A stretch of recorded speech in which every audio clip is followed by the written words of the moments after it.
стук в окно спальни разрезал ночную тишину и буквально выдернул меня из теплых объятий сна. «Приснилось, что ли?» Спросонья, предположил я, и приподнялся с кровати, пытаясь на ощупь найти тапочки. Застыл. Нет, не приснилось. Со стороны окна ко мне отчетливо доносилось несильное дребезжание стекла, словно кто-то все еще легонько постукивал по нему. В ночной тишине учащенное сердцебиение предательски выдавало мое местоположение. Тихонько подхожу к окну, прислушался. Ничего не слышу. Странно. Дрожащей рукой отдернул штору, и кроме грязных окон и уже засыхающего кактуса ничего за ней не обнаружил. Впрочем, и за окном тоже. Но еще несколько минут, пока стоял и всматривался в темноту, я отчетливо чувствовал несильную такую вибрацию. Откуда она исходила, непонятно. Накинув халат, я, зевая, побрел в кухню. Подкурив сигарету, я проснулся полностью. Чему я удивляюсь? Окна старые, в конце концов. Рамы уже трухлые в некоторых местах. Нормальными стеклопакетами я еще не обзавелся. Оттого и вибрация, да звуки разные. У нас район тихий, да вот только стоит какому-то грузовику проехать неподалеку, то стекло дрожит, порой даже кажется, что оно вот-вот треснет. Наверняка и сейчас произошло то же самое. Уже не первый раз я такое наблюдаю. Успокаивал я сам себя, затягивая горький дым. Да, не первый раз. Но той ночью что-то было не так. Вот неспокойно на душе и все. Ну да ладно. Все-таки мысли о предстоящем рабочем дне перебили тревогу. В конце концов, начало 4 утра на часах. Нужно еще немного поспать. Следующий день я не вспоминал о ночном инциденте. Да и казалось, я дал вполне здравое объяснение произошедшему. Чего попусту гонять эти мысли в голове? Я сосредоточился на работе. Так и прошел очередной рутинный день. И уже примерно в 9 вечера я проходил пустующие дворы, окруженные хрущевками да мусорными баками. Чуть дальше располагался детский сад с жуткими сказочными героями, вырезанными из покрышек. Меня всегда пугали эти твари, особенно когда идешь в темноте, и эта страшная сука из-за угла смотрит. Днем еще ладно, а вот вечером это пугает до усрачки. К слову, за этим садиком и располагался мой дом.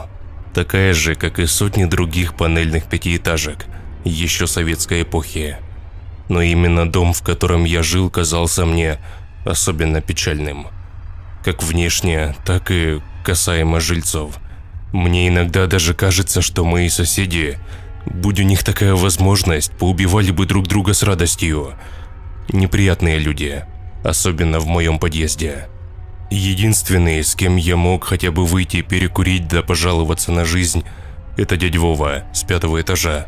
Самый простой мужичонка с золотыми руками и пропитой печенью. Кроме него я ни с кем с соседей не то чтобы не общался, а даже не был знаком, хоть и живу в этом доме уже 6 лет. Именно дядя Вова в тот вечер встретил меня у подъезда с газетной самокруткой в зубах. «Добрый вечер, Пашок». «Добрый, дядь Вов. Как оно?» «Да ничего, нормально. Вот вышел никотином подышать», – прохрипел он. «А дома чего не дышится?» «И так целый день дома. Надо же воздуха свежего хлебнуть. Ты как, с работы?»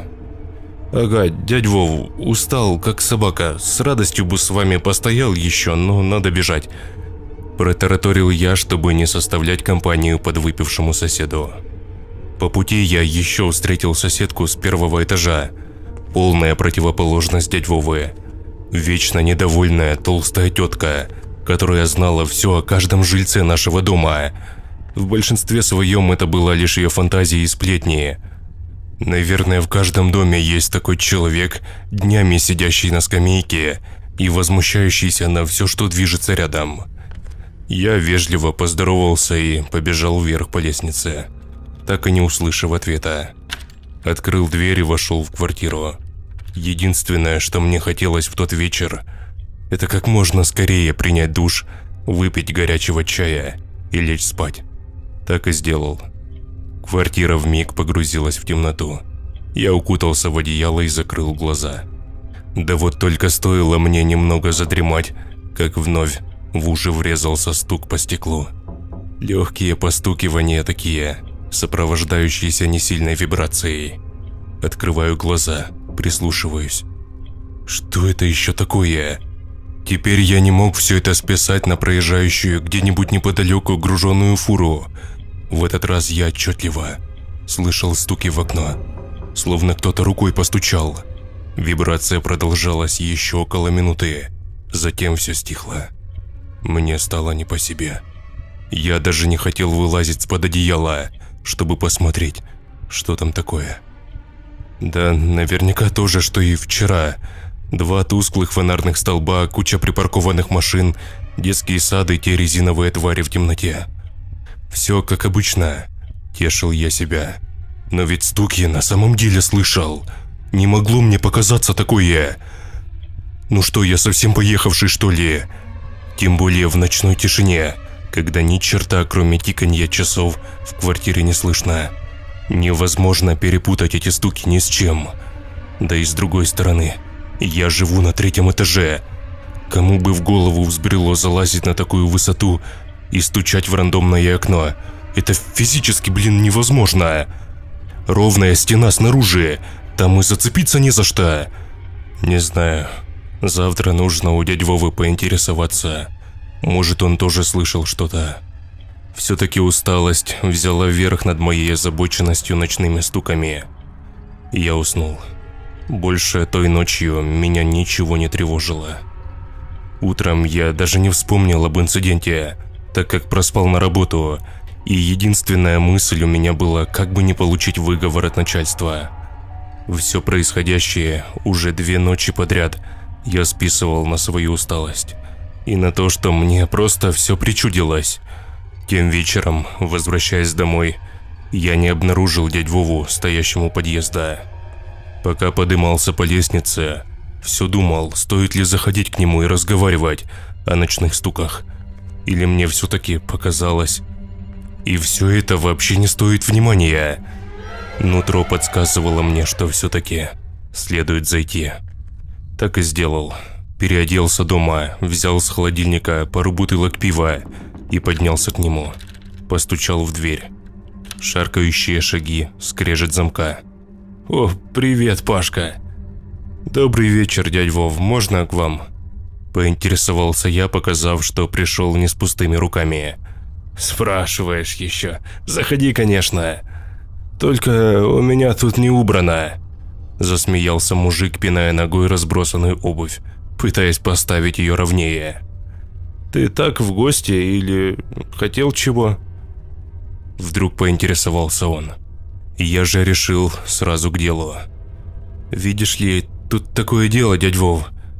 2-ю ночь меня будят отчетливые стуки в окно, а потом стекло так дребезжит, словно по двору танки едут». Мужик присел за стол и открыл бутылку пива. «Вот хотел у тебя спросить, то ли я уже переработал и крыша ехать начинает, то ли на самом деле что-то не то. Ты ничего не слышал такого?» Дядя Вова изменился в лице. «Да, было дело. Сегодня ночью». «То есть ты тоже слышал стуки?» «Ну, я не спал еще. Магнитофон паял Степанычу с 1-го подъезда. Так слышу с гостиной что-то похожее на стук. А у меня же окна, как и у тебя, старенькие. Такой звук звонкий». Дядя Вова говорил это в полтона, словно боялся, что его услышит кто. «Я положил паяльник, значит, иду в комнату, свет включил и...» Мужик заметно разнервничался. «Ты, конечно, не подумай, Пашок, я-то выпить люблю, сам знаешь.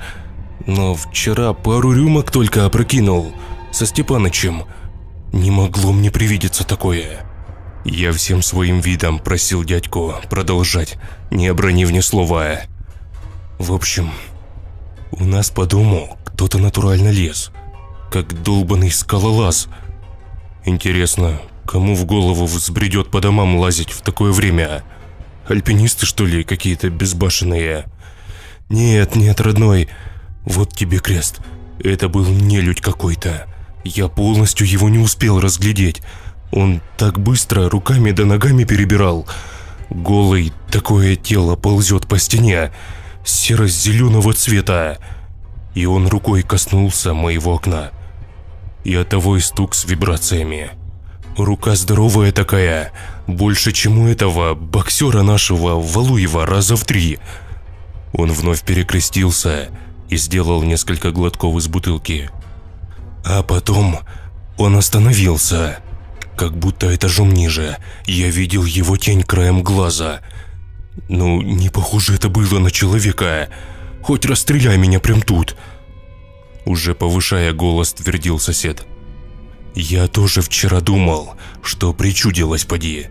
Побежал в ванную, да водой ледяной умылся. Вернулся к окну, а он все еще тут как тут. Я не рискнул вплотную к нему подойти, да посмотреть. Вот и не спал до утра. И сегодня днем даже не ложился, Пашка. А ведь действительно, дядя Вова выглядел очень уставшим. В его рассказ мне верилось с трудом. Может, и на самом деле перепил мужик. С кем не бывает, белка в гости пожаловала. Но я тоже ведь слышал стуки в окно. Вот что напрягало меня. Слушай, дядь Вов, а кто под тобой живет? Да старушка одна. Ты разве не видел ее? Любовь Михайловна. Она редко, правда, с квартиры выходит, болеет. В розовом платочке ходит постоянно. А тебе зачем? Да так просто. Ладно, я пойду, наверное. Допивая свою бутылку, пробормотал я. Пашка, дело твое, верить мне или нет, но будь осторожен. Ни в коем случае не смотри в окно. Пережди лучше, запрячься где-то. Да, хорошо, спасибо, дядь Вов. За гостеприимство, доброй ночи. Фальшиво улыбнулся я и вышел с квартиры. Ты заходи, если что, я буду рад. Дверь захлопнулась. Я спустился к себе. На кухне закурил.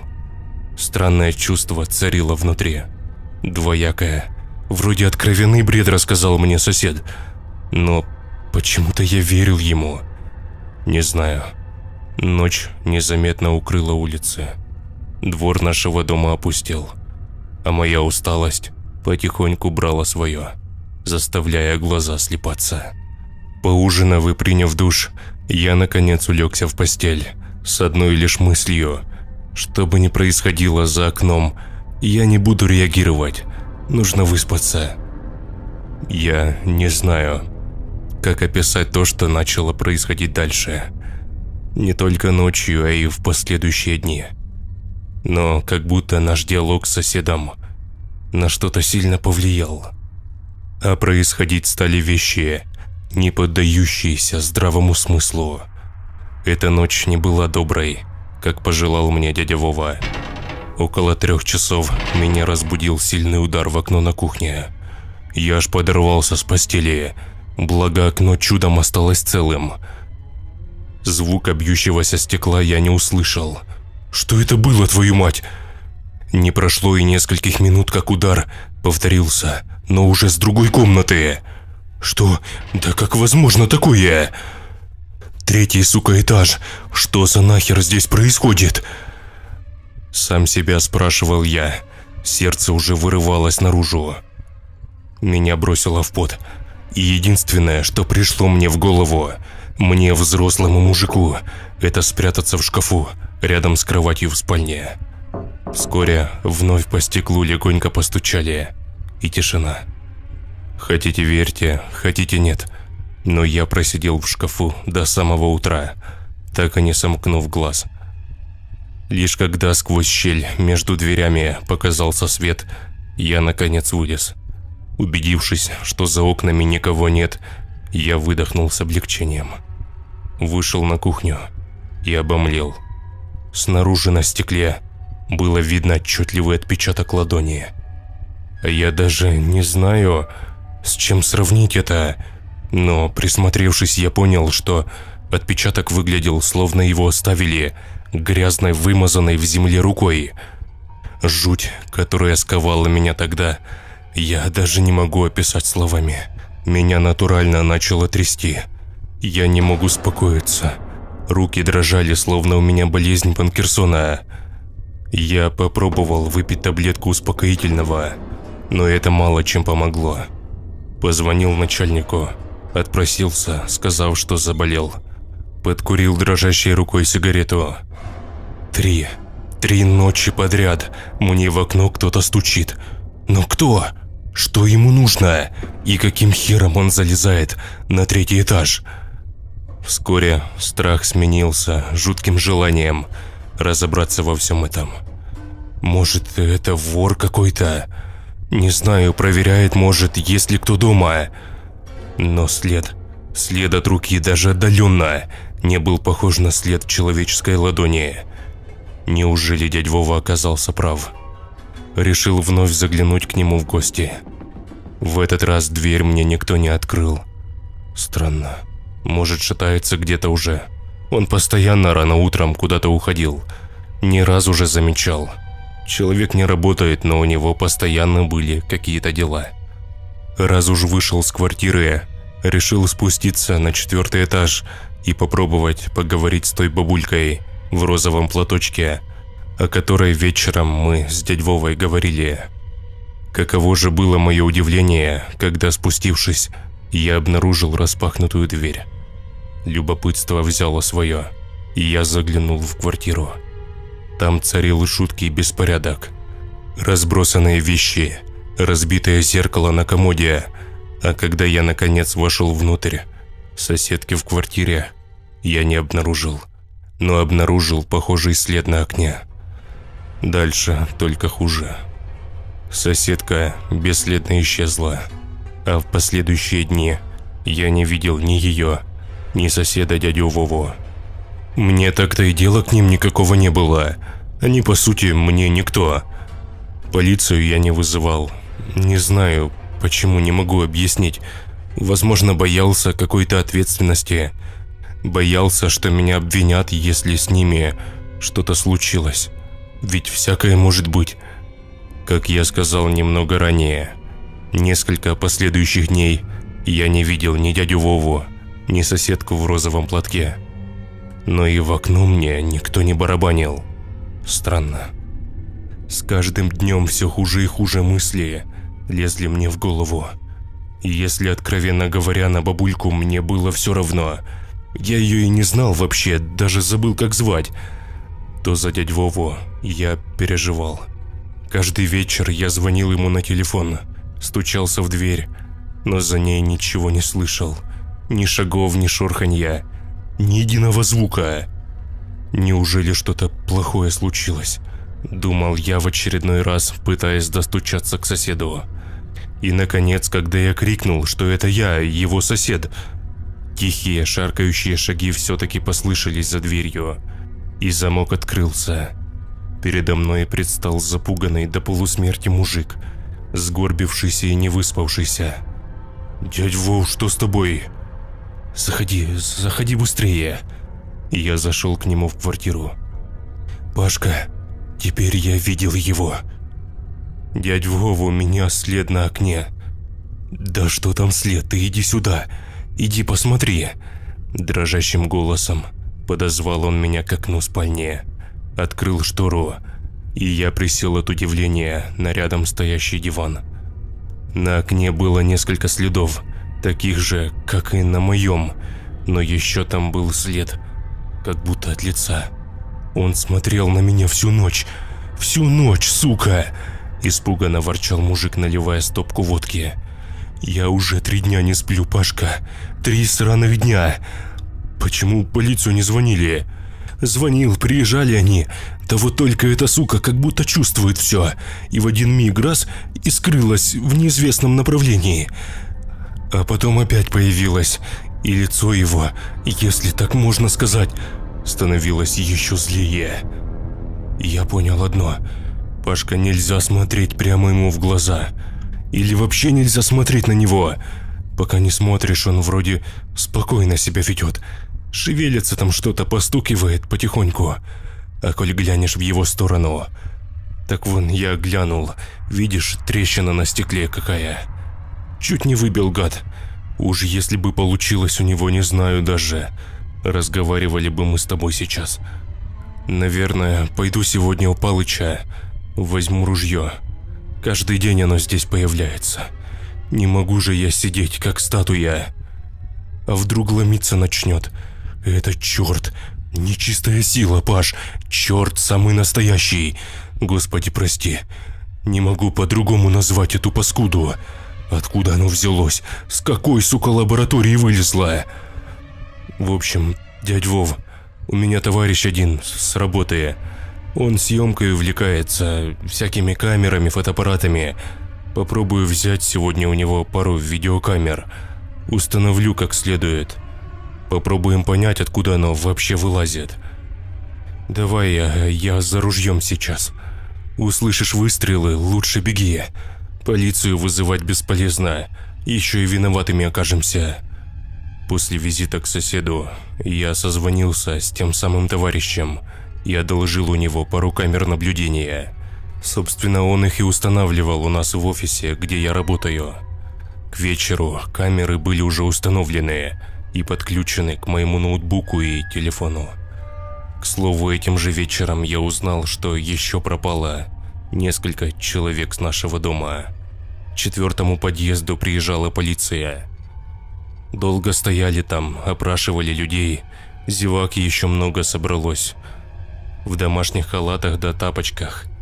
Но спустя пару часов полиция уехала, а жильцы с испуганными лицами разошлись по домам. Полиция, увы, бессильна в делах, пахнущих откровенной бесовщиной.